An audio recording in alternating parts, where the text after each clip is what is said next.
Thor the Bride, part of The Viking Spirit by Daniel McCoy. One morning, Thor awoke to find that his hammer was missing. This was no small matter. Without the thunder god's best weapon, Asgard was left vulnerable to the attacks of the giants. In a rage, he searched everywhere for his most prized possession, but it was nowhere to be found. Loki volunteered to go off in search of the precious hammer. Freya lent him her set of falcon feathers that enabled the bearer to shift his or her shape into that of a falcon. Loki donned the feathers and flew off in search of the treasure. He quickly surmised that it had probably been stolen by the giants, so he rode up the winds to Jotunheim.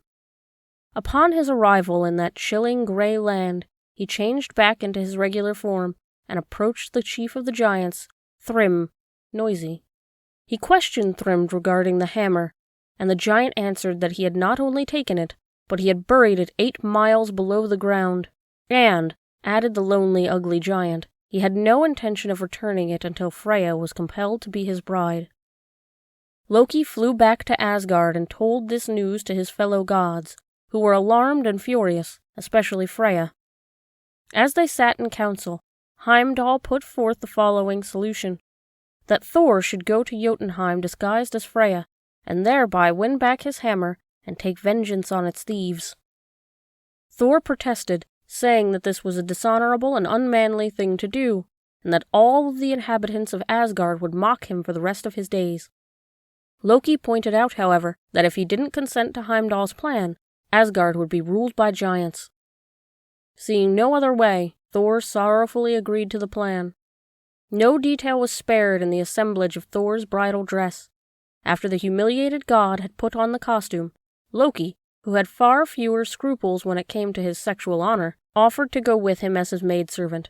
The pair climbed into Thor's goat-drawn chariot and rode across the sky to Jotunheim.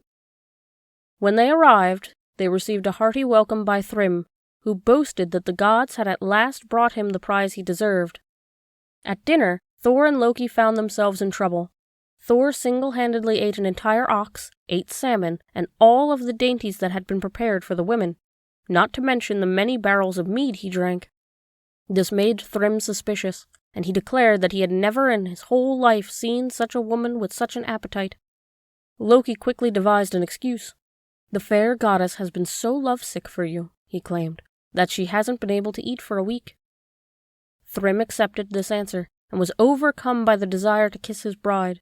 When he peeled back the veil, Thor's eyes glared at him so intently that they seemed to burn holes right through him. He exclaimed, "Never have I seen a maiden with such frightfully piercing eyes." Loki, the master of deceit, explained to the giant that while Freya had been unable to eat, she had also been unable to sleep, so fierce was her longing for him.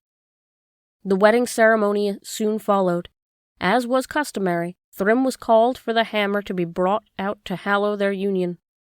When Mjolnir was laid in Thor's lap, he grabbed its handle and slew first his groom and then all of the assembled guests. With Loki at his side, Thor returned triumphantly to Asgard and was relieved to be able to change back into his preferred clothes.